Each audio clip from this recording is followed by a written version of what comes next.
हाय दोस्तों, नमस्ते। फिर से स्वागत है सभी प्यारे बच्चों का, आपका और मेरे और ये जहाँ के प्यारे से खूबसूरत से छोटे से चैनल 10th फेल में मैं लोकेश चौहान अपना डिस्कशन करने वाले हैं प्रजनन के दूसरे पॉइंट। हम बात करने वाले अलिंगी प्रजनन के बारे में। अलिंगी प्रजनन का हम फर्स्ट पॉइंट पढ़ेंगे, आप विखंडन क्या है उस पर हम डिस्कशन करने वाले हैं। तो पेन को भी लेके हो जाओ तैयार, क्योंकि हमें जीतनी आज की ओर विखंडन की ओर। रेडी? चलो दोस्तों आ जाओ। तो हम पढ़ने वाले विखंडन। तो देखो विखंडन यहाँ पे क्या होता है उसको समझते हैं यहाँ पर। ठीक है, विखंडन मतलब होता है टूट जाना। ठीक है, जब कोई जीव है ना टूट जाता है उसको बोलते हैं विखंडन, और उसके बाद नई संतति पैदा होती है उसको ही बोलते हैं अपन विखंडन। ये भी जगह है ना। तो यहाँ पे क्या देखो, जब कोई भी जीव है ना किसी जीव के है ना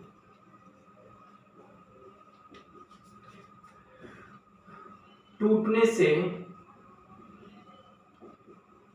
प्राप्त है ना नई संतति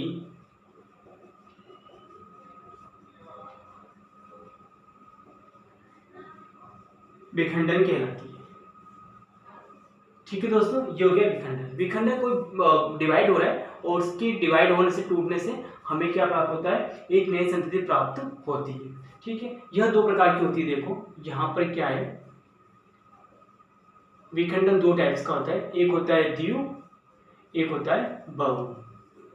ठीक है, द्विव विखंडन में जहां पर एक जीव से दो पैदा हो रहे हैं उसे द्विव बोलेंगे, और बहु में जहां पर एक से अनेक पैदा होंगे उसको बहु विखंडन बोलेंगे। Good, very good. इसमें क्या आता है, इसमें आते हैं प्रोटोजोआ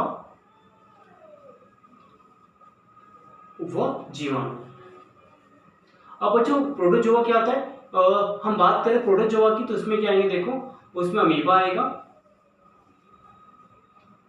पैरामीशियम आएगा और लिशमेनिया आएगा।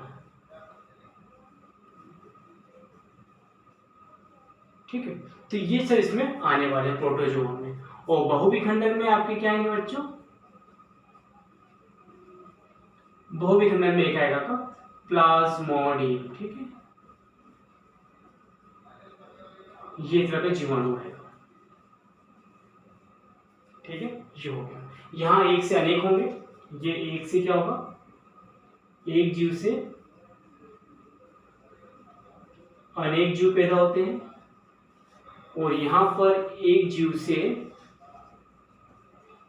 है ना दो जीव पैदा होते हैं, केवल दो जीव है ना, दो जीव। इतना सा फर्क है आपका बहुविखंडन और आपके विखंडन में। ठीक है, इसको राइट डाउन कर लो, काफी इंपॉर्टेंट है कि अमीबा और पैरामीशियम में किस प्रकार का प्रजनन पाया जाता है। तो आप बोल देना कि अमीबा और पैरामीशियम में बच्चों जो प्रजनन पाया जाता है वो होता है आपका विखंडन, मतलब कि अलिंगी प्रजनन पाया जाता है। एग्जाम्पल से क्वेश्चन बनेंगे, आप याद रखना, एग्जाम्पल से क्वेश्चन बनेंगे बच्चों। तो आपको बस याद रखना है कि अमीबा में, पैरामीशियम में और लिशमेनिया में हमेशा विखंडन होगा। विखंडन में कौन सा होगा, द्विव विखंडन होगा। क्या होगा, द्विव विखंडन होगा।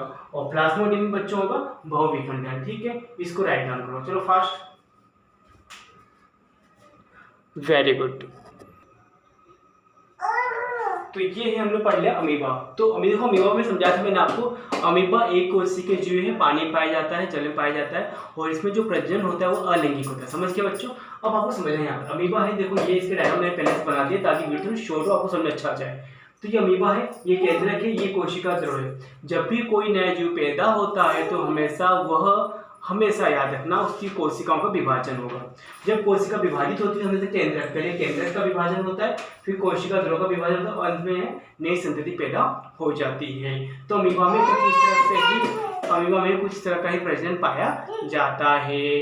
ठीक है, तो ये मैंने समझा दिया। अमीबा में पहले लिखोगे आप तो बोलना सर प्लेस में केंद्र का डिवाइडेशन होता है, उसके बाद कोशिका ध्रुव को, और अंत में अमीबा की दो नए संतति पैदा हो जाती है। ठीक है, नन्हे मुन्ने बच्चे हैं। ठीक है, अब देखो एक और आपका लिशमेनिया, पैरामीशियम में भी ऐसे होता है। पैरामीशियम में भी आप पढ़ोगे तो बच्चों ऐसे ही होगा।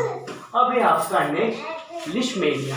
लिशमेनिया में एक कोशिकीय जीव होता है जो एक तरह का परजीवी होता है जो काला अजार नामक रोग उत्पन्न करता है। ठीक है, ये रोग उत्पन्न होता है। ठीक है, तो ये तरह का लिशमेनिया, ये भी तरह का जीवाणु है, ये भी तरह का परजीवी है बच्चों। इसमें भी एक कोशिका प्राणी है, इसमें भी आपका द्विविखंडन हो रहा है। लेकिन इसमें विखंडन कहाँ से होगा बच्चों? ये हिस्सा टूटेगा और इसके टूटने से यहाँ पर क्या होगा, तो लिशमेनिया की नई संतति पैदा हो जाएगी। अब आते हैं बहुविखंडन पे।